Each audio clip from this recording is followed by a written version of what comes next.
Well, a shortage of teachers across the country continue to cause concerns ahead of the new school year. An American Federation of Teachers task force recently issued recommendations for the country to attract and retain talent. Joining us to discuss is AFT President Randi Weingarten.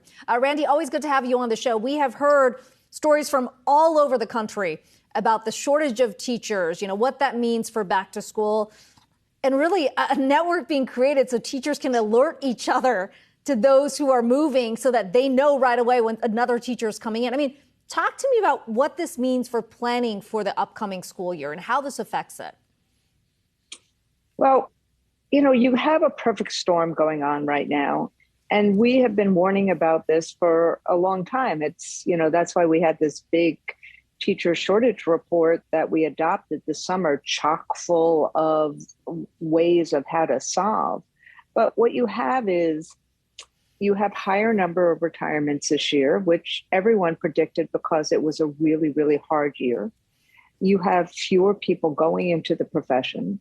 You have a hot labor market where teachers can get 20% more for the skills and knowledge they have teaching in non-teaching jobs.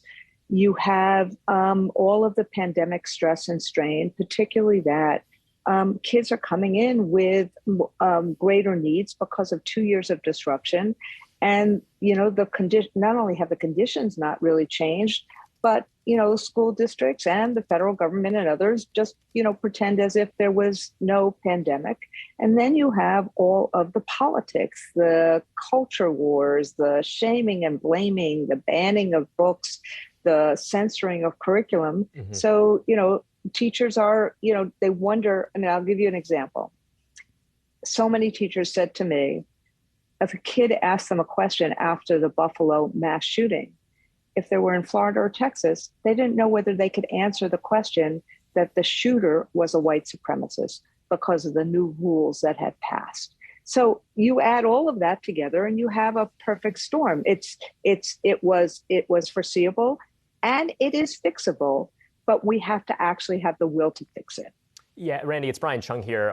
When we look at the data, especially on the local level of employed teachers, you see the massive shortfall that has not had the recovery that the overall labor market has had. We are still very, very short of where we were pre-pandemic because of the factors that you outlined. Now, you talk about salaries and benefits, and when we look at local government specifically, municipal budgets are a big part of this. So how do you think they factor into this? Because even my mom, she works at a small school in a local town, and she's been saying, look, there are people that are leaving. They're asking her to double up on roles, doing lunch duty in addition to doing the teaching. Right. But it's not a simple solution, right? Well, it's not a simple solution, but it is. There are obvious remedies, some of which don't cost a dime, and some of which cost money, which is. And the money is there from the Biden administration for the, for doing stuff, certainly in the short run. And so, you've just put up some of the solutions, which is you lower class size.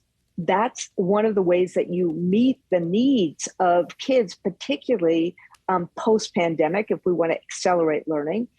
Paperwork is a huge issue. We spend more time actually answering the data demands of states and localities and the federal government instead of actually focusing on teaching. The standardized tests, they've never changed. There's a different, what kids need to know and be able to do is different today than it was 20 or 30 years ago. Let's align our accountability system with what we know we need to do. And because of the hot market, we have to have salaries where teachers, salaries that are competitive. So it's, these are the things that you need to do. And, some districts are doing them. And the places that are not doing them, like in Florida, where the governor is just basically demonizing teachers, that's where you have the largest shortages. Randi, really quickly, another new school year means we're talking about new potential COVID guidelines for schools. Vaccines not necessarily required for students, even though all students are now eligible in terms of the age group. Questions about whether masks will be required, social distancing will be squeezed up a little bit more. What are you hearing from teachers? Are they prepared for this next stage where there aren't as stringent requirements in place?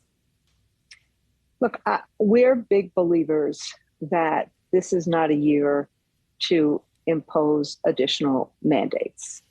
We have a lot of treatment options and mitigation strategies that have worked. You see that in terms of how, even though COVID's still around and still, serious, it is far less serious than it was before. And so we're a big believer that we should be focusing on what kids need in terms of the basics: reading, science, math, having extracurricular activities, making sure that these mitigations like, masking and testing and vaccines are really available, making sure there's no stigma to somebody who needs to or wants to wear a mask. Mm-hmm. But right now, let's focus on the academics and spend our time really meeting the needs of kids, including lowering class size, dealing with the teacher shortage, making sure we have the good ventilation and the emotional social supports that kids need. Yeah, probably something a lot of people can agree on. Randi, always good to have you on. American Federation of Teachers President Randi Weingarten joining us today.